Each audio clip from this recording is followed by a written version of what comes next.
Hello, how are you doing today? I'm here with another drawing tutorial, and I want to start out. I want to give you a sneak peek of tutorials ahead. As I continue with tutorials, eventually I want to get into drawing for, as you can see here, I really specialize in faces, and this is I'm working on a character, Sylvia, for my animation, and as you can see here, this picture here is the one I'm using most as inspiration. So here's my character Sylvia here. Here's a picture I'm working from, but as you can see, this face right here is looking straight ahead, and this face right here is looking to the side. And what I hope to teach in my tutorials is not copying, point per point, but a real investigation, a real almost scientific look into people's features. And for me, that's when drawing becomes a place of great discovery. It can be very rewarding to learn the process that will eventually lead to where you can see a person and recognize things about their features, where you can draw them from memory or draw them from many different angles, and if you like, storyboard with the same characters and do animation. In the last video, what I talked about was we were working on drawing a person climbing a ladder, and I wanted to continue on with that a little bit, so let's do that. Here is the ladder here, and so then you got the rungs of the ladder, and the rungs are spaced further apart as it gets closer to us, because like everything else, the space between the rungs gets larger as it gets closer to us, and the space between the rungs gets smaller as it gets further away. So we were going to work out that, overall the character is going to be in this area here, and there's going to be the, I went ahead and I placed the hips here, kind of overall the heads around here, and I'll put some hands here. And as I discussed in drawing people, especially starting out, it's really a question of timing. It can make it a lot easier. In this case, I'm not even bothering to draw the arms and legs. Instead, I'm just drawing the hands and feet, because it would give me a lot more work. Here's the figure here, and as I try to, it's like I'm thinking, okay, I want them reaching for this rung, and I try drawing the arm here. Oh, it doesn't match up, so I'll go back. Oh, redraw it here. Oh, it doesn't match up. That creates a lot of work. But if I just forget about the in-between, if I just draw where the hand is, if I work out in proportion where the hands are going to be, and if I work out in proportion generally where the chest is going to be, I don't need to worry about the arms right now. I can, and it's almost implied. I mean, just looking at this here, our mind almost fills in where the arms and legs are going to go. So here I have, the real early working out of where everything is going to go. And then I kind of want to go back and start again. So now we can go ahead and decide we do definitely want the hips to be around in this area here, and we can work out some of the direction they're going to have, some of the space that they're going to actually occupy. And in this case, we're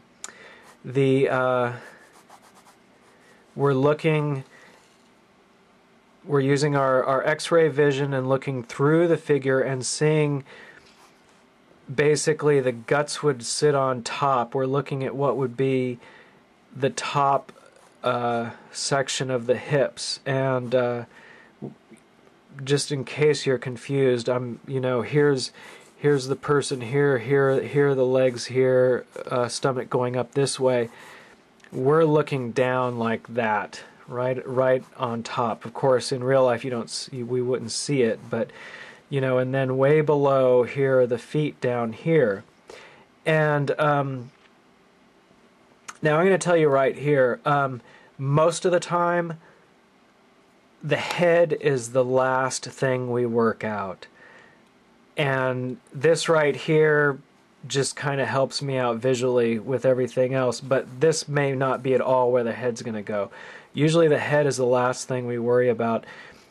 In general, I work a lot with the feet because the feet are we're going to have the least freedom about where they're going to go, because they're going to be on the ground. So if we're drawing a person in a room that we've already drawn, their feet, we can't have them floating in the air, and we're going to need to make the character convincing. We need to work on center of gravity. For a lot of different reasons, you kind of work from the ground up. In this case, it doesn't matter as much because the hands are as stabilizing to the position of the character as the feet are.